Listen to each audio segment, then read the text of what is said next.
bago ka magdagdag ng iyong speaker dyan sa amplifier mo, sisiguraduhin po ninyo na kaya ng amplifier mo, baka hindi, no? Siguraduhin mo po yan. Yung iba kasi, yung ibang mga nagtatanong, nagko-comment, pwede ba ako magdagdag ng D15 subwoofer sa aking amplifier? Tapos nakita ko yung amplifier integrated. Tapos may dalawa ding D15 na nakakonect. No? Mahihirapan po ang amplifier po ninyo. Huwag niyo pong gagawin yan. Kung ayaw po ninyo masunog or maging distorted ang tunog. Distorted, yung ibig sabihin, distortion or yung garalgal na ang tunog po niya. Kasi nga, hirap na. So, pinipilit niya magbuga ng lakas or ng power dun sa hinihingi po ng speaker ninyo. Pipilitin niya hanggang masunog. Hindi na kaya. Ang mangyayari, magbibigay po yan ng DC volt or yung kuryente.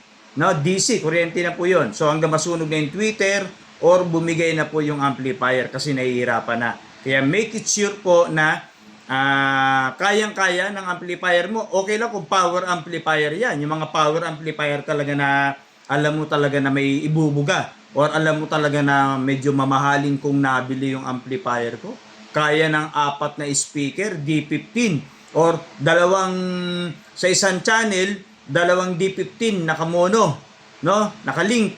Tapos sa isang channel, nilagyan ko pa ng sub, no? Siguraduhin pong kaya, lalo na nga yung mga mamahali na power amplifier. Ganun po 'yun. Hindi po kasi yung ibang nagtatanong sa atin, baka akala nila kapag nagdagdag kami ng speaker ay lalakas po ang sound. May mga kasi kaya po ninyo gusto magdagdag ng speaker dahil meron po kayong hinahanap na tunog or meron nakukulangan pa kayo, no? Kaya nga ipapayo ko sa inyo, kahit integrated po ang amplifier ninyo, okay lang yan. Wala pong problema kung yun talaga ang kaya, no? Integrated amplifier. Johnny Luha, gusto ko nga magdagdag ng subwoofer, 2. Di magdagdag ka uli ng isa pang integrated amplifier na magdadrive doon sa speaker. Huwag po ninyong pahirapan yung nag-iisang amplifier po ninyo.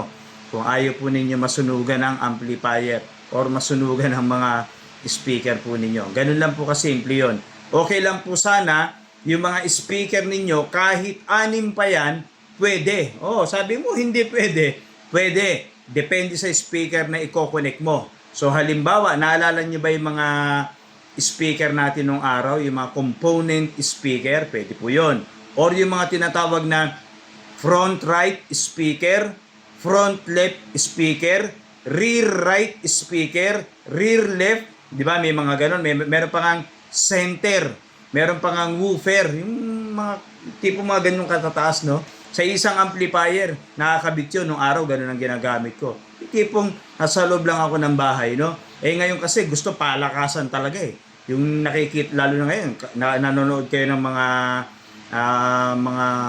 battle or yung mga talagang malalakasan, nakakapakinig kayo ng ganun. Meron talaga kayong hinahanap eh. Gusto niyo yung kumakalabog talaga sa dibdib ninyo, no? Kaya nga iba rito nagsuswitch. Ibig sabihin, nag-upgrade, bumibili po ng power amplifier. Yung power amplifier na yon, nakahiwala yon, yun yung magdadrive sa sub. Yung power amplifier na pangalawa, yun yung nagdrive sa mid. Pangatlong power amplifier para sa high, sa tweeter. Abay, napakagastos, no? Ganun po talaga, wala tayong magagawa. Yung iba nga rito, kung napanood ninyo yung isang vlog dyan sa may, yung Joson Philippines, no? 200,000 mahigit yung pinurchase nung isa, pero pang negosyo niya na yun eh. So maganda na po yun. Pero mo, yung pa lang yun ha, 250,000 na. Tapos ang renta titipirin tayo sa renta. No, yung buburautin lang tayo. Pero kung mga pambahay mo, sobra-sobra na po yun. Malakas na talaga yun. No, ulitin natin, balik tayo dun sa tanong ninyo. Pwede ba kaming magdagdag ng speaker, Johnny Luha? Yun nga, kagaya ng sinasabi ko kanina, siguraduhin po ninyo, kaya ng amplifier ninyo. No? Okay? So, kung gusto nyo matuto pa, pumasyal po kayo sa profile ko. Meron po ako mga actual videos, actual connection, actual setup, pati sa mga live band na ating tinuturo kung paano natin i-connect. No? O ngayon, pag-isipan mo kung magdadagdag ka ng speaker. Okay lang, magdagdag ng speaker, bumili ka ng isa pang amplifier para dun sa idadagdag mo. Ganun lang po kasimple. Okay? Johnny Luha po ito.